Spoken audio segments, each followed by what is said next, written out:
pisan, barudak urang ngariung di buruan. Engklak-engklakan, mari pilucu pisan, barudak urang ngariung di buruan. Halo Dewan Juri dan teman-teman, perkenalkan, nama aku Pixel. Di kesempatan kali ini, aku akan berbagi cerita yang berjudul Ciung Wanara. Cerita ini disadurkan dari Wikipedia Indonesia. Selamat menyaksikan.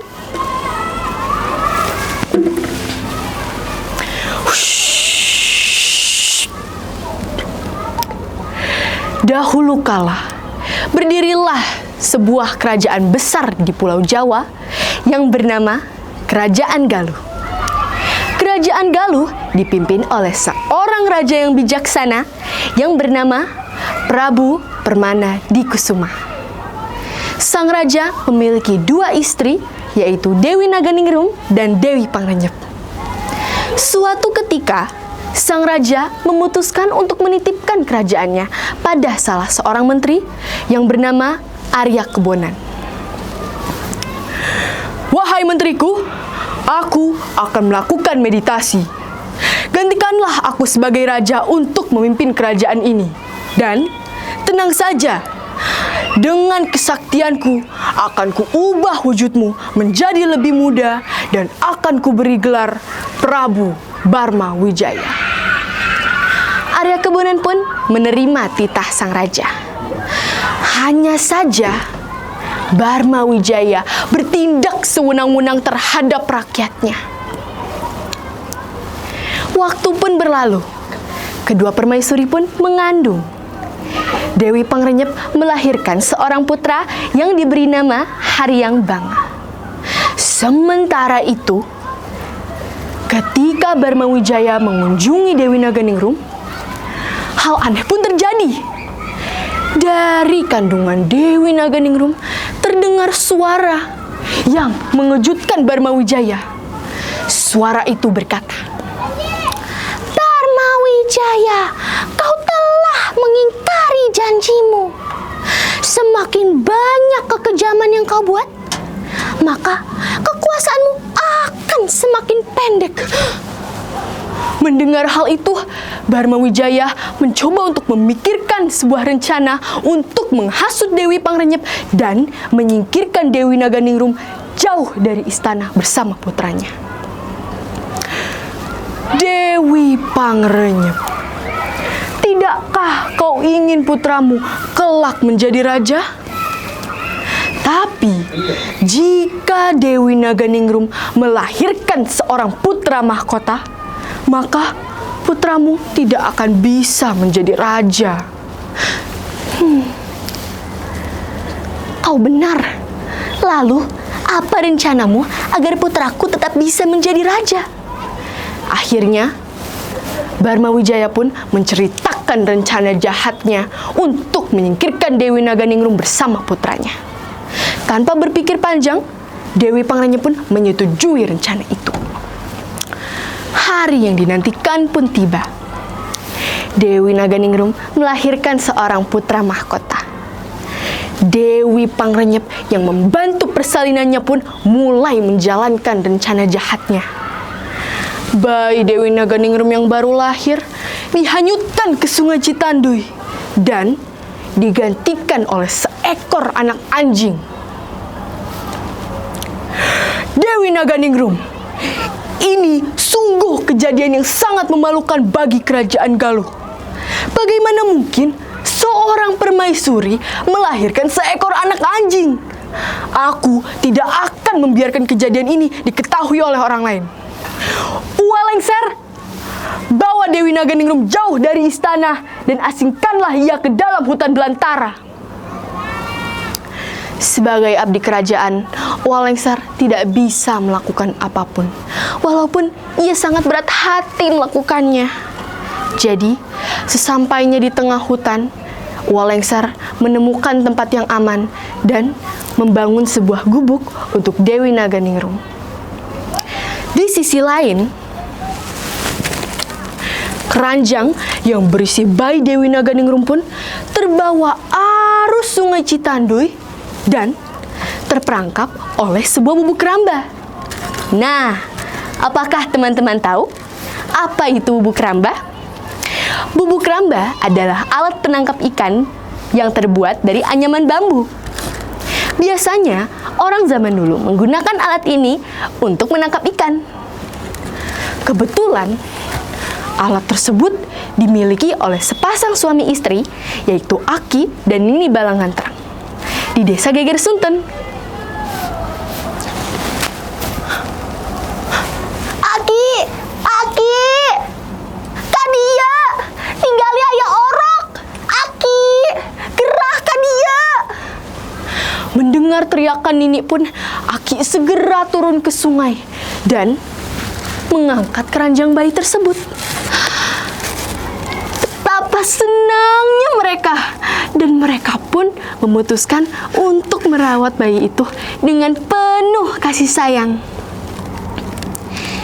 Yun ayun ambing, di ayun ku samping. Yun ayun ambing, di ayun ku samping. Beberapa tahun pun berlalu. Bayi mungil itu tumbuh menjadi anak yang cerdas dan tangkas. Hingga pada suatu hari, Aki Balangantrang mengajaknya berburu ke dalam hutan. Di sana, anak itu melihat ada seekor burung yang bertengger di dahan pohon. Ia pun bertanya pada kakek. Kakek, itu hewan apa? Oh, itu namanya burung ciung. Kemudian, mata anak itu pun tertuju pada seekor monyet yang bergelantungan di dahan pohon. Kakek, kalau itu hewan apa yang bergelantungan di pohon? Oh, kalau itu namanya wanara. Mendengar jawaban dari kakek, sang anak pun berpikir, kakek, kalau hewan saja memiliki nama, jadi nama aku siapa? Kakek tersenyum seraya berkata, iya juga. Gini saja, karena kamu anak yang pintar, cerdas, dan cekatan, mulai sekarang kakek akan memanggilmu dengan nama Ciung Wanara. Bulan berganti tahun, Ciung Wanara pun tumbuh menjadi pemuda yang gagah, tampan, dan tangkas. Ciung Wanara juga memiliki seekor ayam jantan yang tangguh dan tak terkalahkan. Kabar soal ayam Ciung Wanara pun sampai ke telinga Barmawijaya.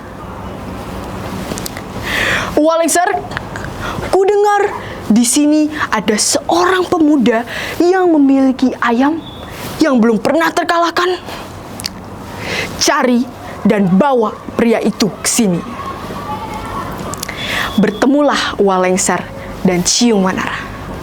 Melihat keranjang yang dibawa Ciung Wanara, Walengser pun mengenali bahwa Ciung Wanara adalah putra mahkota yang dulu dihanyutkan ke sungai. Jadi, sebelum membawanya ke istana, Walengser pun menceritakan asal-usul Ciung Wanara. Hingga singkat cerita, sampailah mereka di kerajaan Galuh. Hai anak muda, jadi kaulah pemuda yang memiliki ayam yang kuat. Bagaimana jika ayam milikmu bertanding dengan ayam kebanggaanku yang tak tertandingi? Sebagai hadiahnya, jika ayammu menang, kau boleh meminta apapun dariku. Apapun kau bilang, baiklah, Mari kita mulai pertandingan ini, Paduka. Dimulailah pertarungan sengit antara ayam Ciwanara dan ayam Barmawijaya.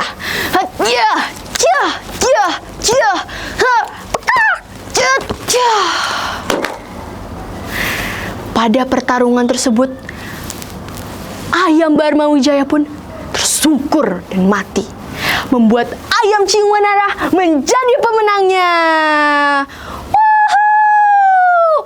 Hebat ayam Ciwanara! Hidup ayam Ciwanara!